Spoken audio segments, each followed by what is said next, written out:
नमस्ते साथियों। आज मैं 1999 में रिलीज हुई जापानीज मूवी हिमित्सु का एक्सप्लेनेशन लेकर आया हूँ। यह एक ऐसी मूवी है जिसे हम भी स्वीकार नहीं कर सकते और हमारी सोसाइटी भी इसे स्वीकार नहीं कर सकती, क्योंकि इसकी कहानी बेहद अनोखी और दिलचस्प है।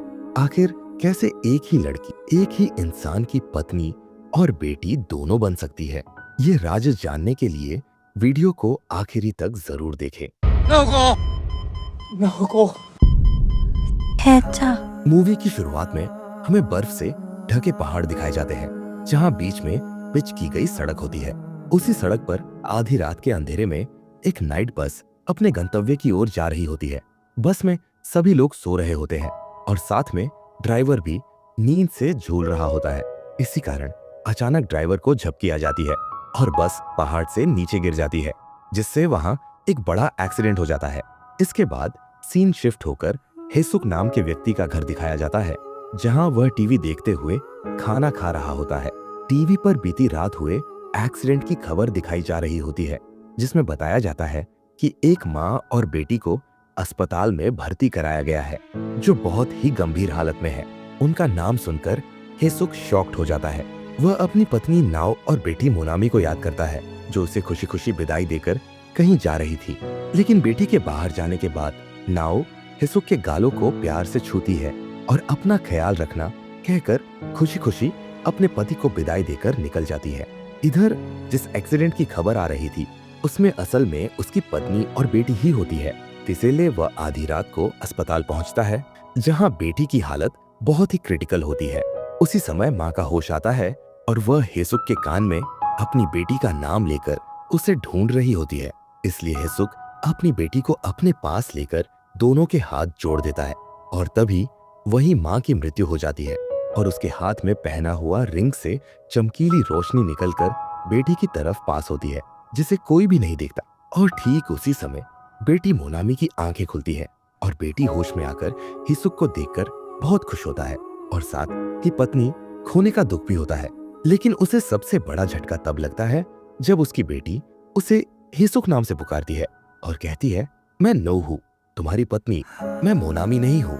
पहले तो हिसुक यह सुनकर मजाक समझता है, लेकिन बाद में मोनामी बताती है कि मैं बेटी नहीं, मैं तुम्हारी पत्नी नाओ हूँ। और वह दोनों के पहले डेट और उनकी पहली रात के बारे में बताती है। साथ ही उन दोनों के निजी पलों के बारे में बताती है, जो केवल पति और पत्नी को ही पता थे। पहले तो हिसुक विश्वास नहीं करता और कहता है कि ऐसा कुछ असंभव हो ही नहीं सकता। लेकिन बाद में वह बातचीत करते हुए ऐसे ऐसे बातें करता है जो केवल उन दोनों को ही पता थी। इस तरह हेसुक यह विश्वास करता है कि सच में उसकी पत्नी नहीं बल्कि उसकी बेटी की मृत्यु हुई है और पत्नी की आत्मा उसी बेटी के शरीर में प्रवेश कर चुकी है। यहाँ उसकी पत्नी का नाम नाओ है और वह नाओ को अपने घर लेकर आता है, जहाँ वह अपनी वेडिंग रिंग निकालकर पहनता है और वह रिंग अब उसकी अंगुली में बड़ी हो जाती है। अब सच में ये दोनों की जिंदगी अजीब होनी शुरू हो जाती है। 40 साल की नाओ की आत्मा 18 साल की उसकी बेटी के शरीर में थी।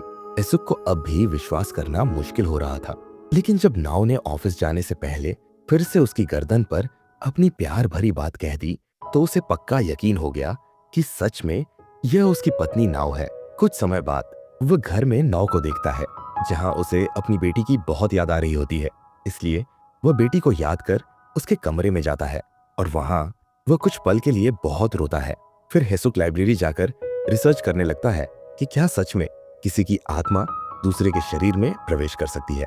फिर वह वहीं एक केस के बारे में पढ़ता है, जहां फ्रांस की एक लड़की के शरीर में भी ऐसा ही हुआ था और 2 साल बाद उसकी आत्मा वापस अपने शरीर में लौट आई थी।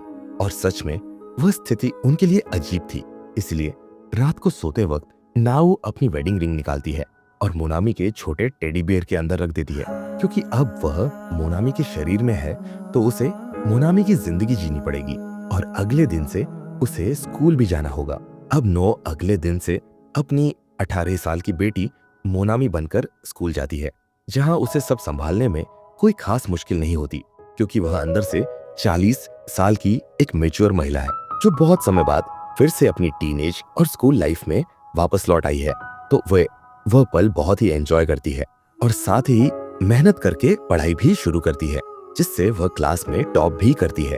साथ ही यहाँ हेसुक को भी काफी अजीब लगता है कि शरीर तो बेटी का है, लेकिन उसे यह पता है कि अंदर उसकी पत्नी है।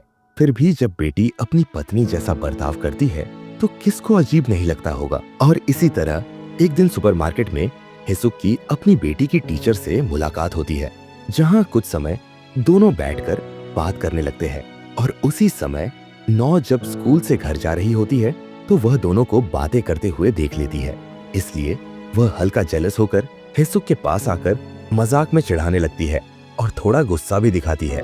फिर वह हेसुक को यह भी बताती है कि वह मेडिकल की पढ़ाई करना चाहती है, क्योंकि वह यह जानना चाहती है कि आखिर उसकी आत्मा उसकी बेटी के शरीर के अंदर कैसे प्रवेश कर गई।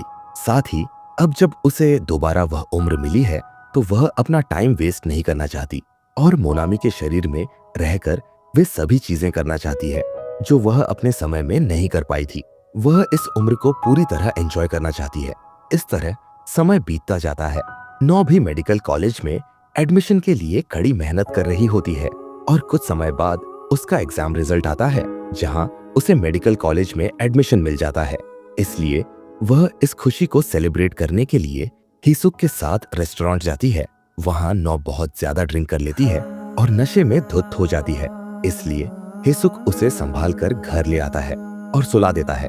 हेसुक जब भी उसकी बीवी शराब पीकर बेहोश हो जाती थी तो हमेशा उसकी ड्रेस खुद ही निकाल देता था, इसलिए वह उस दिन भी नौ की ड्रेस निकालने की कोशिश करता है। लेकिन अचानक उसे एहसास होता है कि यह उसकी बीवी का नहीं बल्कि उसकी बेटी का शरीर है। इस बात को सोचकर वह नौ को वैसे ही छोड़ देता है और उसे सुला देता है। लेकिन नौ उस समय हेसुक का हाथ पकड़कर उससे इंटीमेट होने की कोशिश करती है, मगर हेसुक अपनी बेटी के शरीर के साथ ऐसा करना नहीं चाहता था, इसलिए वह उसे रोक देता है। अगले दिन से हेसुक नौ को अपनी बेटी के कमरे में सोने के लिए कहता है। इस तरह समय बीतता जाता है। एक दिन बस संस्था के लोग उन परिवारों को उस जगह लेकर जाते हैं जहां बस एक्सीडेंट हुआ था। वहां मृतकों के परिवार वाले उनकी आत्मा की शांति के लिए प्रार्थना करते हैं। वहां नौ और हेसुक भी अपनी बेटी को याद करके उसकी आत्मा की शांति के लिए प्रार्थना करते हैं। उसी समय वहां उस एक्सीडेंट में बस चलाने वाले ड्राइवर का बेटा भी मौजूद होता है, जिसका नाम फूमियो होता है। इसके बाद नौ और हेसुक खाने के लिए एक रेस्टोरेंट में जाते हैं, जहां फूमियो भी मौजूद होता है। जब फूमियो खाना खाने के बाद पैसे पे करने जाता है तो उसे पता चलता है कि उसका वॉलेट खो गया है, इसलिए उसका पैसा हेसुक ही चुका देता है। कुछ दिनों बाद फूमियो वह पैसे चुकाने के लिए उनके घर आता है और धन्यवाद कहकर पैसे वापस कर देता है। वहां फूमियो से कुछ देर बात करने के बाद हेसुक को लगता है कि फूमियो एक अच्छा लड़का है। इधर नौ का कॉलेज शुरू हो जाता है और वह रेगुलर कॉलेज जाने लगती है। वहां उसकी मुलाकात सोमा नाम के एक लड़के से होती है और धीरे धीरे दोनों अच्छे दोस्त बन जाते हैं। दोनों साथ में मस्ती करते हैं और समय बिताने लगते हैं। दूसरी तरफ हेसुक अकेले घर पर नौ को याद करते हुए उदास रहने लगता है। इधर नौ हेसुक को समय नहीं दे पाती क्योंकि उसकी मेडिकल की पढ़ाई और कॉलेज का काम बहुत ज्यादा होता है। इसके अलावा सोमा भी कभी कभी नौ को फोन करता है, जिससे हेसुक को जेलस महसूस होता है और उसे गुस्सा भी आता है। जब हेसुक को यह सब सहन नहीं होता तो नौ उसे समझाने की कोशिश करती है कि उसे बच्चों जैसी बातें नहीं सोचनी चाहिए। लेकिन अब सोमा नौ को अपने कार में घर छोड़ने भी आने लगता है। हेसुक यह सब छुपकर देखता है और इससे वह और भी ज्यादा जेलस और इनसिक्योर महसूस करता है। इसीलिए अगले ही दिन हेसुक नौ के कमरे में रखे फोन को अपने कमरे में रखे फोन से कनेक्ट कर देता है, जिससे नौ को इस बात का बिल्कुल भी पता नहीं चलता। इस तरह हेसुक नौ और सोमा की सारी बातें सुनने लगता है। एक दिन सोमा नौ को बताता है कि वह उसे पसंद करता है। वह इस बारे में और बात करने के लिए नौ को कैफे में मिलने के लिए बुलाता है। हेसुक जो नीचे अपने कमरे में बैठा होता है वह ये सारी बातें सुन रहा होता है। इसका भाग 2 देखने के लिए हमारे चैनल को सब्सक्राइब कर लीजिए और जब इस वीडियो को 5000 लाइक्स मिलेंगे मैं भाग 2 अपलोड करूंगा। धन्यवाद।